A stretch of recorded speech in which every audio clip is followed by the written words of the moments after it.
അങ്ങനെ ബാക്കി എന്തെങ്കിലുമൊക്കെ ഡെക്കറേഷനോ വല്ലതും കാര്യങ്ങളൊക്കെ ചെയ്യണമെങ്കിൽ വിസ്മയ വരണമായിരുന്നു കേട്ടോ.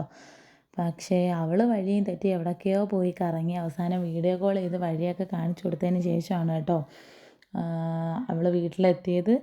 കേക്കും മറ്റേ ഹാപ്പി ബർത്ത്ഡേ എന്നുള്ളതുമൊക്കെ വിസ്മയായിരുന്നു കൊണ്ടുവരേണ്ടുന്നത്.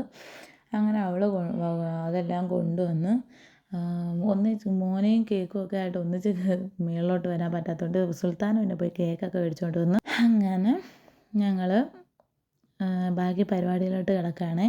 ഞങ്ങൾ കുറേ കടകളിൽ കയറിയായിരുന്നു കേട്ടോ ഹാപ്പി ബർത്ത്ഡേ ഇതിന് വേണ്ടിയിട്ട്. ബലൂണിൻ്റെ ഹാപ്പി ബർത്ത്ഡേയുടെ ഇത് വേണ്ടാന്നായിരുന്നു വെച്ചത്. എല്ലാ കടയിലും അത് തന്നെ ഉണ്ടായിരുന്നു കേട്ടോ. അത് നമുക്ക് പിന്നെ യൂസ് ചെയ്യാൻ പറ്റത്തില്ലല്ലോ, അതുകൊണ്ട് അത് വേണ്ടാന്ന് വെച്ചിട്ട് ഞങ്ങൾ മറ്റേതായിരുന്നു കേട്ടോ നോക്കിയത്, മറ്റേ കാർഡിലുള്ളത്. അത് ഒരു കടയിലും കിട്ടിയില്ല. അതുകൊണ്ട് പിന്നെ അവസാനം മറ്റേത് തന്നെ മേടിച്ചു. അതിന് ശേഷം ഞങ്ങൾ അതൊക്കെ പൊട്ടിച്ച് ഇതെങ്ങനെ ഏതാന്നൊക്കെ നോക്കുകയാണ് കേട്ടോ. ഞങ്ങൾ ആദ്യമായിട്ടാണ് ഈ സാധനം മേടിക്കുന്നത്.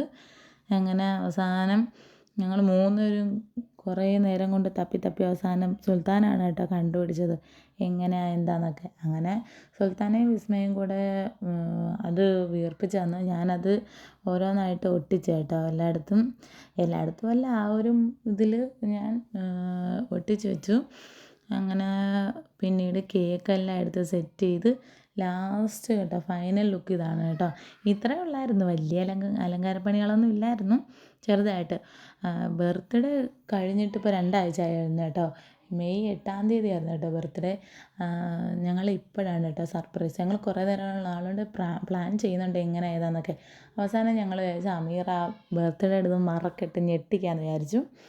അങ്ങനെ അവസാനം എല്ലാം സെറ്റ് ചെയ്തതിന് ശേഷം ഇനി അമീറ വരണം. അമീറായെ വിളിച്ചപ്പോഴത്തേനും കുറച്ച് തിരക്കായിരുന്നു. അമീറായെ അല്ല, അനീഷക്കായെ വിളിച്ചപ്പോഴത്തേന് കുറച്ച് തിരക്കായിട്ട്. അനീഷക്ക വേണം എന്തെങ്കിലും കള്ളത്തരമൊക്കെ പറഞ്ഞ് വിളിച്ചുകൊണ്ട് വരാനായിട്ട്. അങ്ങനെ ആ സമയം കൊണ്ട് ഞങ്ങൾ എന്തെങ്കിലും കുറച്ചൊക്കെ ഇരിക്കുന്നത്. അങ്ങനെ ഞങ്ങൾ ബിസ്ക്കറ്റും മുറുക്കും കാര്യങ്ങളൊക്കെ കഴിച്ച് ഇങ്ങനെ അമീറ വരുന്നത് നോക്കിയിരിക്കുക. ഓരോ വണ്ടി വരുമ്പോഴും എണീറ്റ് പോപ്പറൊക്കെ പൊട്ടിക്കാനായിട്ട് റെഡിയായിരിക്കും കേട്ടോ. പക്ഷെ ഞങ്ങൾ അവസാനം വിസ്മയ പോയി അവിടെ വരുന്നത് നോക്കി ഇങ്ങനെ ഇരിക്കുകയാണ് കേട്ടോ. വന്ന് കേട്ടോ. ഇനി നമുക്ക് പോപ്പർ പൊട്ടിക്കേണ്ടതാണ്. പക്ഷേ പോപ്പർ പൊട്ടിക്കുന്നതിൻ്റെയൊക്കെ വീഡിയോ അടുത്ത പാർട്ടിലാണ് കേട്ടോ. നമുക്ക് അടുത്തൊരു വീഡിയോയിൽ കാണും വരെ, അടുത്ത ഒരു വീഡിയോ അല്ല, ഇതിൻ്റെ ബാലൻസ് പാർട്ട് കാണുന്നിടം വരെ നമുക്ക് ടാറ്റാ ബൈ ബൈ.